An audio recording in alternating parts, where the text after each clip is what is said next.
రాష్ట్ర మాజీ ముఖ్యమంత్రి బీజేపీ నేత నల్లారి కిరణ్ కుమార్ రెడ్డి కామెంట్స్. ఏపీ అప్పులమయంగా మారింది. అభివృద్ధిలో బాగా వెనుకబడ్డాం. అభివృద్ధిని వేగవంతం చేసుకోవాల్సిన అవసరం ఉంది. జమిలీ ఎన్నికల బిల్లుతో పాటు మరిన్ని బిల్లులకు పార్లమెంట్ ఆమోదం పొందాల్సి ఉంది. జగన్ కు బీజేపీ సపోర్ట్ చేస్తుందని అనడం సరికాదు. అది కోర్టుల్లో ఉన్న వ్యవహారం. సిబిఐ, ఈడీ కోర్టులకు సంబంధించింది. ఏడాదిలోపే విచారణ పూర్తి కావాల్సి ఉన్న ప్రజాస్వామ్యంలో లొసుగుల వల్ల జాప్యం జరుగుతుండొచ్చు. బీజేపీ రాష్ట్రంలో బలోపేతమవుతోంది. ఇప్పుడు కూడా కృష్ణా వాటర్స్ లో ఇబ్బంది ఉంది రెండు రాష్ట్రాలకి. ఇప్పుడు కూడా ఉంది రెండు రాష్ట్రాలు. 25 లక్షల ఎకరాలకి వీరిద్దరు ముఖ్యమంత్రులు కలిసి ఆడు సుప్రీంకోర్టులో ఫైట్ చేయాలి ఆంధ్ర అండ్ తెలంగాణ కోసం. విభజన జరిగిపోతానే అన్నీ అయిపోలేదు. నాకు తెలిసి 371D ఇంకా పోలేదు. మీకు చాలా మందికి తెలియదేమో 371D అంటే ఏమిటి. రిక్రూట్మెంట్లో లోకల్ నాన్ లోకల్ పాలసీ ఇంతవరకు నాకు తెలిసి తీసేయలేదు. దాంట్లో పార్లమెంట్లో 2/3 మెజారిటీ కావాలి తీసేయాలండి. నాకు తెలిసి ఇంకా కొనసాగుతాం. సో తెలంగాణలో ఏ ఉద్యోగం వచ్చినా కూడా ఆంధ్ర నుంచి అప్లై చేసి ఖచ్చితంగా ఉద్యోగం తెచ్చుకోవచ్చు. అదేవిధంగా తెలంగాణ ఉండే వాళ్ళు కూడా ఆంధ్రాలో ఏ ఉద్యోగం వచ్చినా కూడా అప్లై చేసి తెచ్చుకోవచ్చు గవర్నమెంట్ ఉద్యోగం. 371D అనేది ఉంది. లోకల్ నాన్ లోకల్ డిఫై చేసే ఇది క్లాజ్, అది ఆర్టికల్.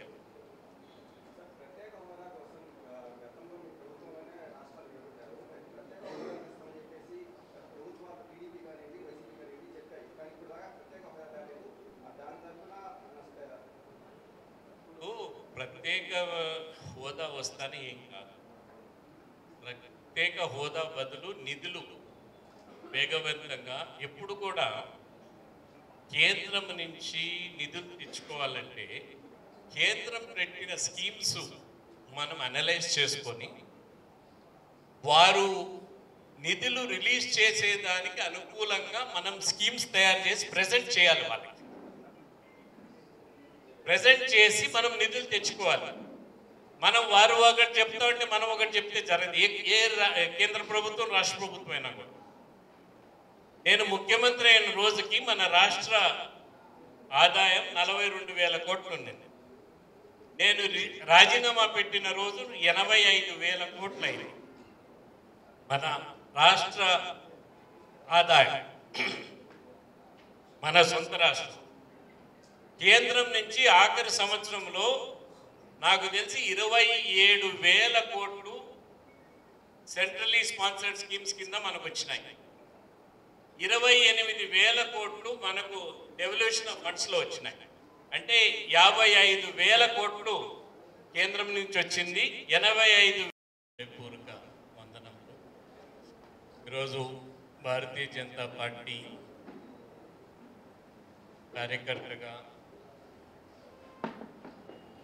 భారతీయ జనతా పార్టీ ఆఫీస్లో నెల్లూరుకు రావటం, మీ అందరినీ కలుసుకోవటం చాలా సంతోషం. మీ అందరికి కూడా 2025 సంవత్సరం కొత్త సంవత్సరం సందర్భంగా, అదేవిధంగా రాబోయే పొంగల్ సందర్భంగా మీ అందరికీ శుభాకాంక్షలు తెలియజేస్తున్నాను. వేదిక పైన ఉన్న పార్టీ ప్రెసిడెంట్ వంశీధర్ రెడ్డి గారు, పెద్దలు సురేష్ రెడ్డి గారు, కోకాటి నారాయణ రెడ్డి గారు, రాజేశ్వరం గారు, ఆంజనేయ రెడ్డి గారు, భరత్ కుమార్ గారు, ఇతర నాయకులందరికీ, ఇక్కడికి విచ్చేసిన మీడియా వారందరికీ హృదయపూర్వక వందనం. కూటమి ప్రభుత్వం వచ్చిన తర్వాత మొట్టమొదటిసారి మేము ముందరకు రావటం జరుగుతూ ఉంది. ఇక్కడ నెల్లూరులో కేంద్రం నుంచి మోడీ గారి నాయకత్వంలో వేగవంతంగా దేశం అభివృద్ధి కాక మన రాష్ట్ర అభివృద్ధికి కూడా చాలా వరకు నిధులు సమకూర్చి రాష్ట్రానికి ఇవ్వటం జరుగుతూ ఉంది. చంద్రబాబు నాయుడు గారి నాయకత్వంలో, పవన్ కళ్యాణ్ గారి నాయకత్వంలో ఈ రాష్ట్రంలో నిధులు పెద్ద ఎత్తున రాష్ట్రానికి వస్తున్నాయి. మనకు అతి ముఖ్యమైన ప్రాజెక్ట్ అయిన విభజన జరిగిన తర్వాత పోలవరాన్ని వేగవంతంగా పూర్తి చేసుకోవాల్సిన అవసరం ఖచ్చితంగా ఉంది. పోలవరం అనేది మనకు జీవనాడి. ఆంధ్రప్రదేశ్కి 7,20,000 ఎకరాలు కొత్త ఆయకట్టు, 10 లక్షల ఎకరాలు స్థిరీకరణ గోదావరి కింద, కృష్ణా డెల్టాలో 13 లక్షల స్థిరీకరణ, అంటే 23 లక్షల స్థిరీకరణ, 7,20,000 ఎకరాలు కొత్త ఆయకట్టు, దాంతోపాటు 960 మెగావాట్స్ ఎలక్ట్రిసిటీ. అంత దేశానికి అతి మేలు జరిగే ప్రాజెక్ట్ ఈ పోలవరం ప్రాజెక్ట్. దీన్ని రాష్ట్ర ప్రభుత్వం త్వరగా పూర్తి చేయాల్సిన అవసరం ఖచ్చితంగా ఉంది. దీంట్లో సాంకేతిక అంశాలు చాలా ఉన్నాయి, డబ్బులు ఒకటే కాదు. ఛత్తీస్గఢ్తో, ఒరిస్సాతో వీళ్ళందరితో అగ్రిమెంట్స్ చేసుకోవాల్సిన అవసరం ఖచ్చితంగా ఉంది. ఇది పోయినసారి ముఖ్యమంత్రి గారిని కలిసినప్పుడు కూడా స్పష్టంగా తెలియజేయడం జరిగింది. త్వరగా అగ్రిమెంట్స్ ఆ 2 రాష్ట్రాలతో చేసుకొని ఇది వేగవంతంగా పూర్తి చేసుకోవాల్సిన అవసరం ఖచ్చితంగా ఉంది. పోలవరం నీరు మనకు ప్రకాశం బ్యారేజ్ వరకు పోలవరం నీరు పోయే ఆస్కారం ఉంది. ఆ నీటిని మనం రాయలసీమలో, ఆ పక్క తెలంగాణ, ఈ పక్క నెల్లూరు మనం వాడుకునేదానికి ఆస్కారం ఉంటుంది, కృష్ణా నీరు ఏదైతే ఉందో. దీంతో పాటు కృష్ణా ట్రిబ్యునల్, 2వ ట్రిబ్యునల్ వేసిన బచావ ట్రిబ్యునల్లో నేను ముఖ్యమంత్రిగా ఉన్నప్పుడే అలొకేషన్స్లో ఆంధ్రప్రదేశ్ ఉమ్మడి రాష్ట్రం, మహారాష్ట్ర, కర్ణాటక మధ్యలో ఉన్న విభేదాలు, మనకు అన్యాయం జరిగిందని సుప్రీంకోర్టుకు పోయి అఖిల పక్షాన్ని ప్రధానమంత్రి దగ్గరికి తీసుకుపోయి వారికి రిప్రజెంటేషన్ ఇచ్చి నోటిఫికేషన్ ఇవ్వకన్నా ఆపి సుప్రీంకోర్టుకు పోయి స్టే తీసుకొని వచ్చారు. ఇప్పటి వరకు కూడా ఆ స్టే కొనసాగుతాం. అది ఇంతవరకు ఈ 2 రాష్ట్ర ప్రభుత్వాలు, ఆంధ్రప్రదేశ్ ప్రభుత్వం కానీ తెలంగాణ ప్రభుత్వం కానీ కలిసికట్టుగా వారు సుప్రీంకోర్టులో మన వాటాకు, మనకు జరిగిన అన్యాయాన్ని సరిదిద్దుకోవాల్సిన అవసరం ఖచ్చితంగా ఉంది. దీంట్లో 14 లక్షల ఎకరాలు ఇప్పుడు ఉన్న ఆంధ్రప్రదేశ్, అంటే హంద్రీనివా, గాలేరు నగరి, వెలుగోడు, వెలుగొండ, తెలుగంగకు 14 లక్షల ఎకరాలకి దగ్గర 16-18 వేల కోట్లు ఖర్చు పెట్టాం ఆల్రెడీ. అది ఫైనల్ అయిందంటే వీటి దేనికి నీళ్లు రావు. మనం 18,000 కోట్లు ఇప్పటికి ఖర్చు పెట్టి ఇవి పూర్తి చేయాలంటే 14 లక్షల ఎకరాలకి మనకు నీరు వచ్చేటివి. అదేవిధంగా తెలంగాణలో 11 లక్షల ఎకరాలకు నీరు వచ్చే విధంగా కల్వకుర్తి 1, కల్వకుర్తి 2, భీమా, నెట్టంపాడు, ఏఎంఆర్ 5 ప్రాజెక్ట్స్ ద్వారా 11 లక్షలు తెలంగాణకు మనం అక్కడ కూడా ఒక 12-13 వేల కోట్లు ఖర్చు పెట్టాం ఆల్రెడీ.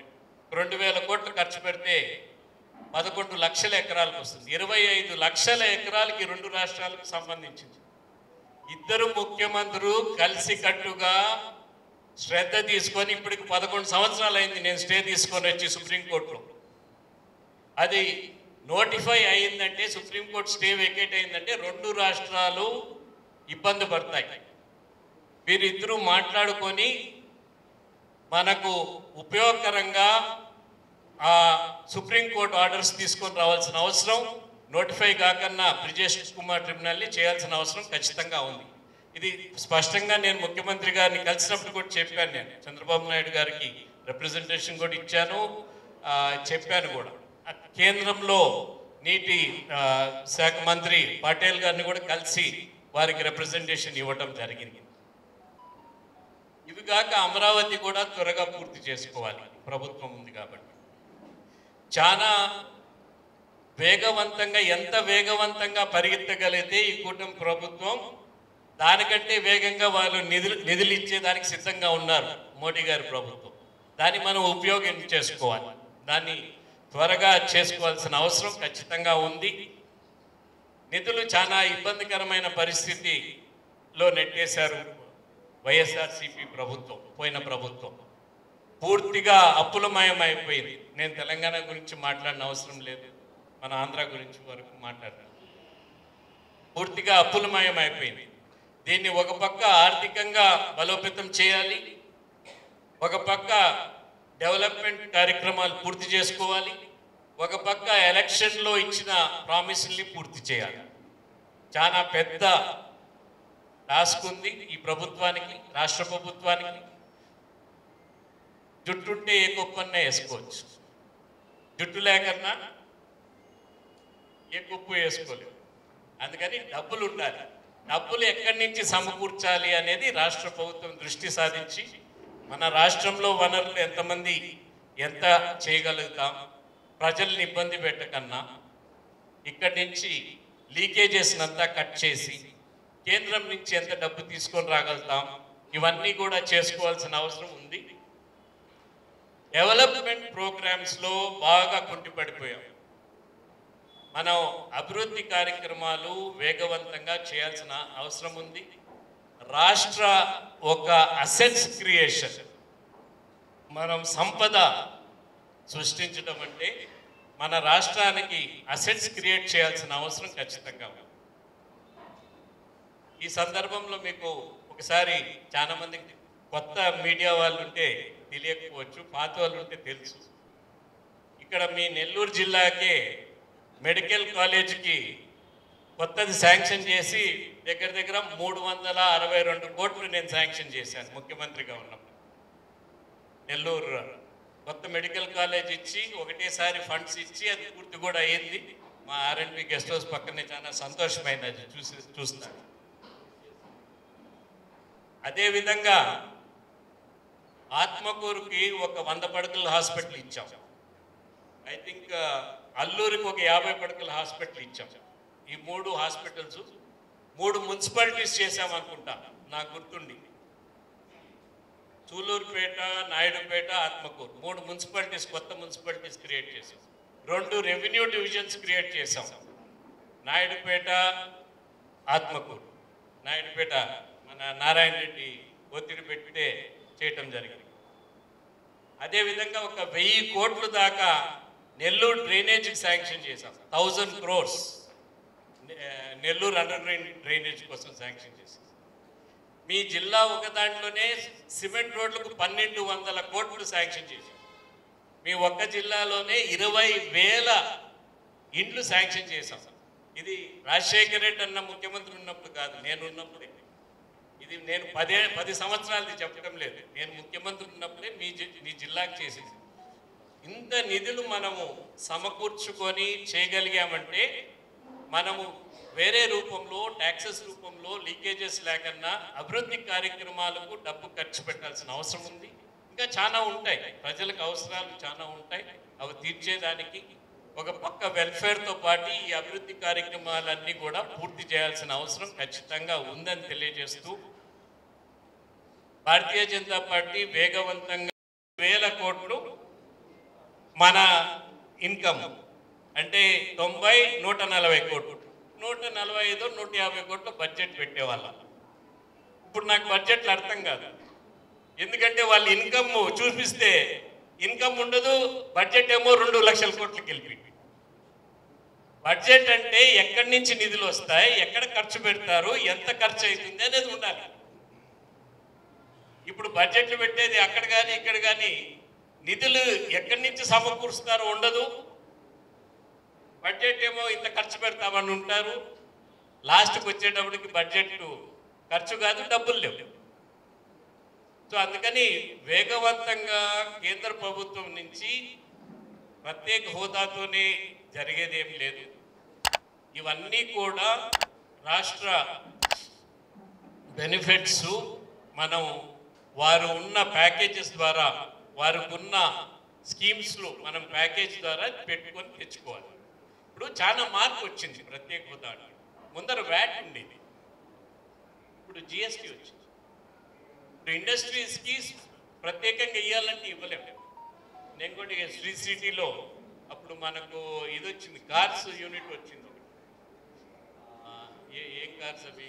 ఇసుజు. నేను ఓపెన్ చేశాను, నాకు ఆ రోజుకే తెలుసు జిఎస్టీ వచ్చేస్తుంది. జిఎస్టీ వస్తే దేశమంతా ఒకటే ట్యాక్స్ ఉంటుంది. మాకు ట్యాక్స్ కన్సెషన్ కావాలండి తీసుకోండి. ట్యాక్స్ కన్సెషన్ ఇచ్చినా కూడా జిఎస్టీ వస్తేనే అవన్నీ పోతాయి. సో ఇవన్నీ కొన్ని ఇబ్బందులు ఉన్నాయి కేంద్రానికి కూడా.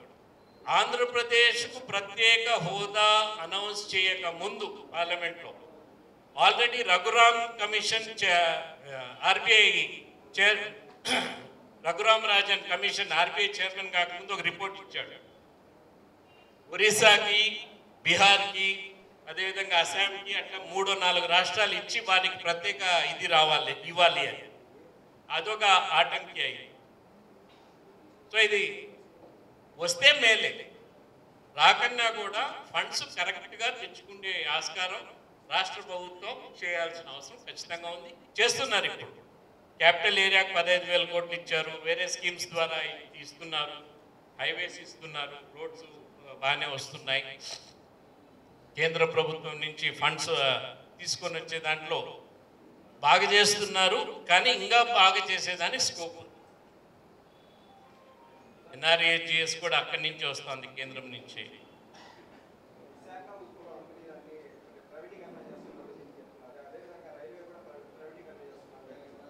ఇప్పుడు ప్రైవేటీకరణ అనేది రాష్ట్ర ప్రభుత్వం వ్యాపారం చేయలేదు.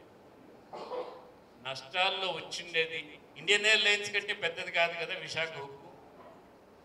సో దాన్ని చూసుకొని వారు అనలైజ్ చేసి విశాఖ ఉక్కుని అనలైజ్ చేసి ఏమి చేయాలనో వాళ్ళు నిర్ణయం తీసుకుంటారు.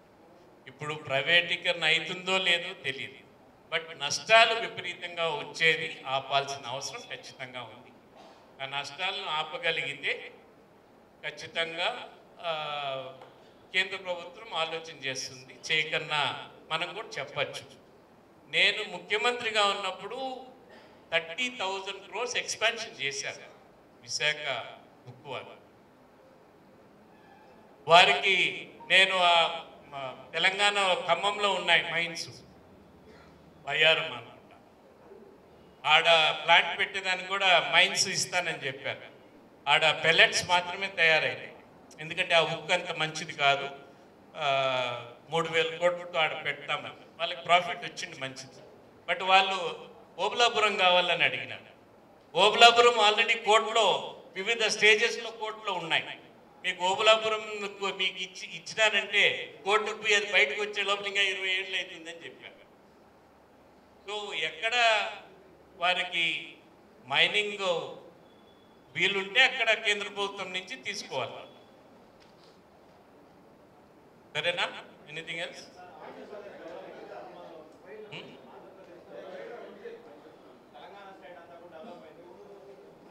ఎవరు చెప్పారు?